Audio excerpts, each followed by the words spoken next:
Hello, good morning to all of you. Today I will resume my lesson on Elegy written in a country churchyard. In my previous class, I have discussed, I think, the 4th, 5th, 6th and 7th stanza. Now I'll move onwards from 8 to 8 and stanza onwards. Before I start reading my text and interpreting it, I should tell you that this text, particular text by Gray, Elegy written in a country churchyard, is one of the very few English poems in the history of English language which has inspired varieties of imitations and imitative poems in English literature.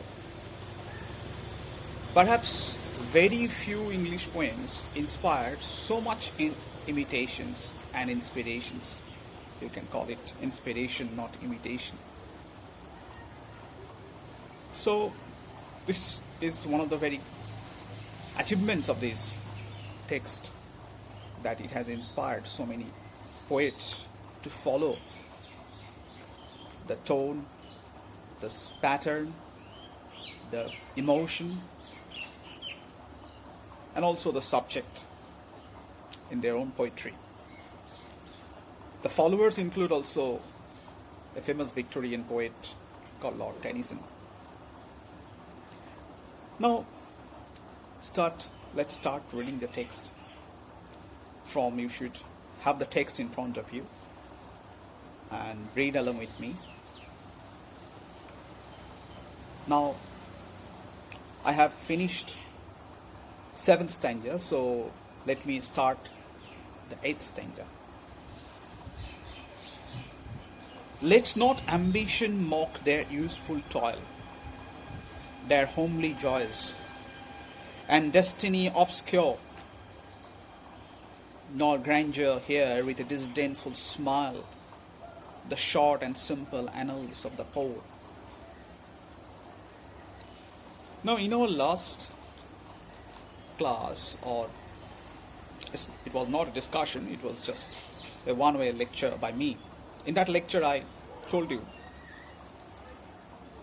how Gray glorifies the hard work, the hard manual labor of these simple villagers who are now dead, who are now buried under these graves in this country churchyard. So the humbleness of these people is actually glorified by Gray. So that's why he says, let not ambition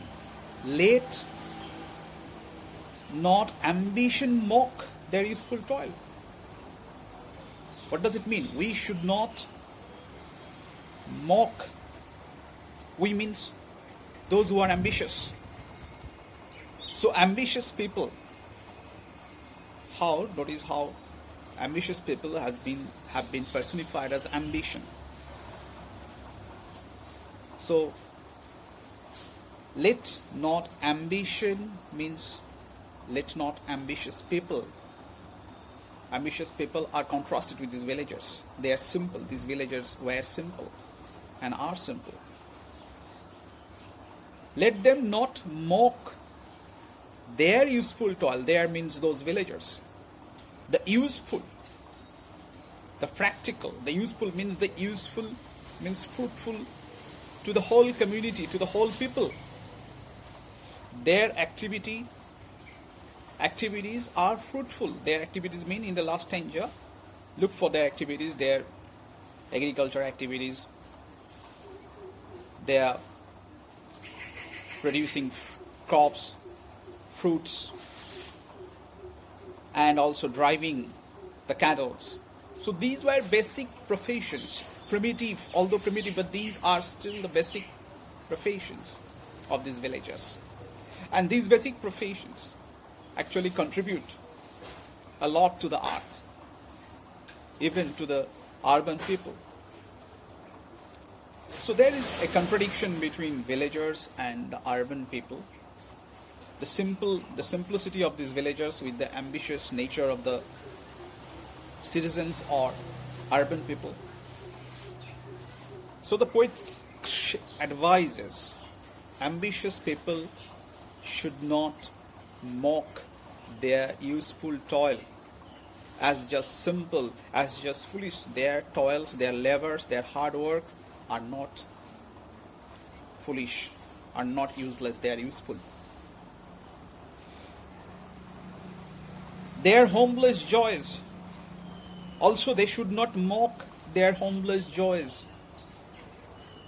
Homely joys means humble, simple joys of their village life. And obscure their destiny. And ambitious people should not mock. The same verb continues to apply these different objects. There are three objects: useful toil, their homely joys, and their obscure destiny. Obscure destiny means these villagers will always remain and have remained obscured by their destiny. Now this phrase is very interesting. Destiny obscured. It's a Latinate expression where adjective comes later to the noun. Now, obscure destiny means a fate. Their fate is obscure, that is unknown. They are not famous. But ambitious people want to be famous. So naturally they would mock the simplicity, the obscure life, unknown life of these simple villagers, and also their activities. But we should not do this, nor the ambitious people. Nor grandeur here with a disdainful smile. Again, the same tone, the same theme. Grandeur. Actually, it's again a personification like that of ambition.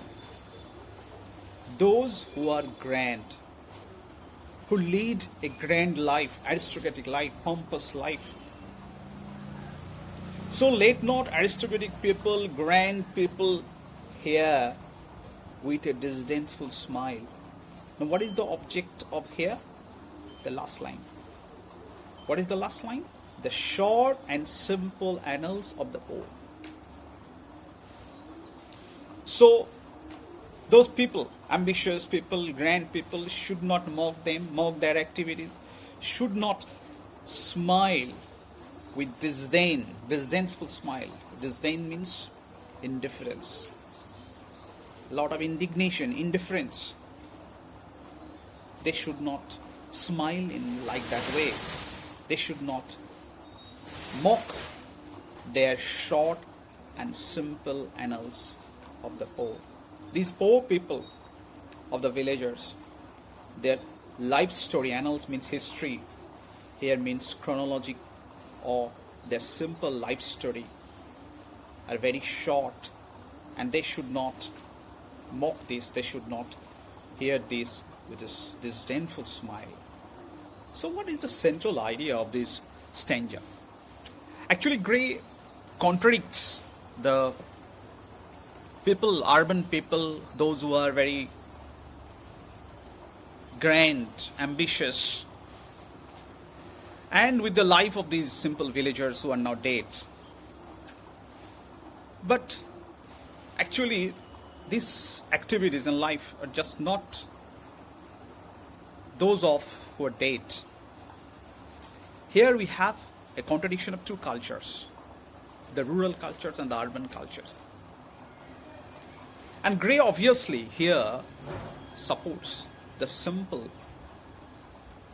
rural cultures, rural activities of this life, of these villagers. This glorification of simplicity, glorification of humbleness, of rural life, you will find later in romantic poetry. And you know that this elegy belongs to a period called pre-romantic period in English literature. pre-romantic expands from 1740 or 50 to 1780 to 90 almost, after the publication of lyrical ballads by Wordsworth and Coleridge. Now, pre-romantics means you will have both the features of romantic poetry and also the features of neoclassical poetry of 18th century. So here we have a mixture of a satire against those who are ambitious, satire against those who are grand, who lead aristocratic, pompous life, and who disdain, who ignore,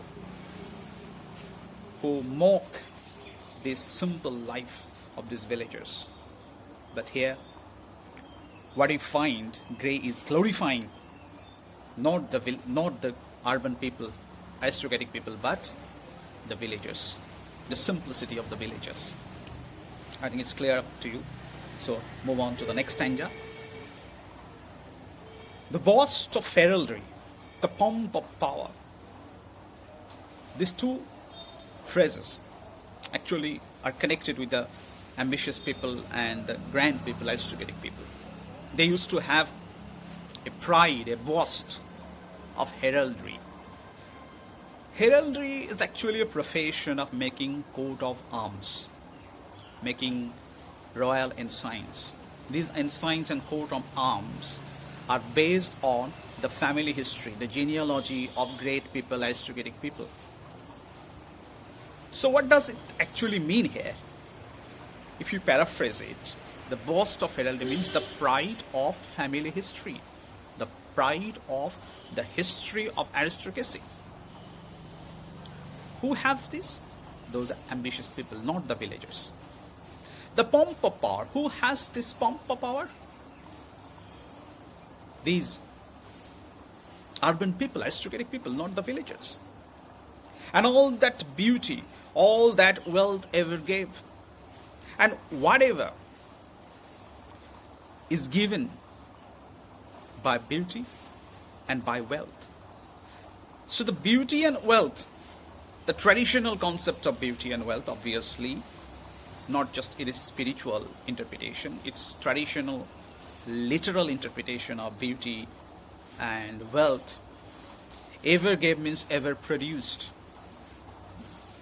So whatever is produced by wealth of these aristocratic people, ambitious people, whatever beauty they have, everything, if we take it collectively, awaits alike. So what is the subject of awaits? All these things taken collectively, including the pride, the boast, the pomp, and whatever is given by, produced by beauty and wealth. So we should take it collectively because it has been given a singular verb. So you should take it as a collective noun. Awaits alike means awaits in the same fashion, similarly. What is the object of this verb? Awaits the inevitable hour. Again, a periphrasis of death. We'll find a lot of periphrases, personification, alliteration, assonance, transferred epithet in these texts. Inevitable hour, it means death. Death which is inevitable. Hour means time, moment, so moment of death. So everything must wait for death, and death is waiting. If you inverse it, death is waiting for everything we have, everything, including these aristocratic people have. So why does Gray say this, claim this? You know that it is a universal truth, it's a well-known fact that we must die, everyone. And whatever we have, whatever beauty, pride, pomp means a kind of exaggerated show, display, so celebration. So show, celebration, everything, power these aristocratic people have. So everything must end in death. So it is useless to have pride in these things, in these meaningless things, material things. All those villagers are dead. They were simple, they were humble, they didn't have any ambition, any wealth, perhaps any beauty, but they died. And those who have wealth, beauty, power, heraldry, pride, they also must die. So death is an equalizer. Death equates everyone, everything. And this has been a classical theme, in every literature which deals with subject of death, mortality. This is inevitable subject that the poets will claim that this philosophy, that death equalizes everything. Everything is same for death. Now move on to the next line. The paths of glory lead but to the grave. Again the same theme. Even, you should put a word, even the paths of glory. You know that glory is not only achieved by the urban people. Glory can also be achieved by villagers, rural people, simple people. So whatever the people are, whoever they are, even if we claim that we will achieve glory or they have achieved the glory, the path leads to the grave. Only to the grave means to death.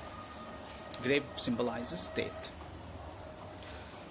So I think you have detected the central theme of these two stanzas. Whoever we are, death equates us in the same fashion, same way. We may treat life differently, but death treats us in the same fashion, in the same way.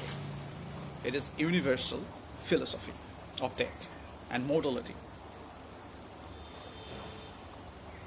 Now move on to the 10th stanza. Nor you proud, impute to these the fault. Notice a sudden dramatic change of address. Who is this you? The poet is addressing. Nor you proud, you those who are proud. Impute to these the fault. You should not impute. Nor means you should not, let not. As is seen in the 8th stanza. The stanza begins with negative claim and also forbidding us, not forbidding us to do something. Again, it forbids us. Those who are proud, you should not ascribe, impute means ascribe or attribute the fault to these. To these means these villagers. What is the fault is being spoken of here? It's very interesting. If memory ever their tomb raise no trophies. I've slightly changed the syntax. This is the fault. You should write down while reading the text the questions that come to your mind, and at the same time you should write down the answer. I have learned this from my teachers in Kalyan University, who taught us in this fashion, very interactive way and thoughtful way. So, nor you proud, you those who are proud, should not ascribe, attribute to these villagers this fault. This fault, it means this fault, if we should later explain what is this fault doesn't belong to them. What is the fault? If memory raise no trophies over their tomb. This is the correct paraphrase. Memory. Memory has been again personified. Memory, if memory raise no trophies over their tomb, over their grave. No trophies. What are these trophies? These trophies are not what we know as today. These trophies actually mean a kind of object, ornamental, symbolic object. It can be in the shape of a statue, it can be in the shape of a cup or utensil or vase, which depicts, which portrays the achievement of a person or a country or a race. So, it is usually found that those who are dead, those especially aristocratic, well-known people, as a kind of memorial, we raise certain kind of statues, structures, or objects over their tomb as a mark of their memory, tribute to their memory. So if people have forgotten to do such thing, this is not their fault. This is not the fault of these villagers. It doesn't mean that they were forgettable. They should not be forgotten. Memory has forgotten. It's very paradoxical. Memory has forgotten to raise these trophies, that is, these statues or objects, designed objects, symbolic objects over their tomb. So, through this paradox, Gray wants to say that if we have forgotten these villagers, it is not their own fault. Where to the long drawn aisle and fretted vault, the pealing anthem swells the note of praise. It's again referring to another well-known ritual and practice, ritualistic practice in English churches. Not English, but in Catholic and Protestant churches in Europe throughout ages. We have seen this ritual of raising memorials or making celebratory processions or singing loud anthems with organs.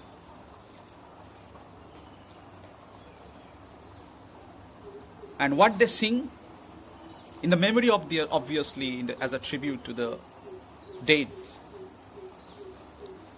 where it is done through the church corridor, inside the church. This refers to obviously a ritual inside the church, along the church corridor. Let me again explain these two lines. Where through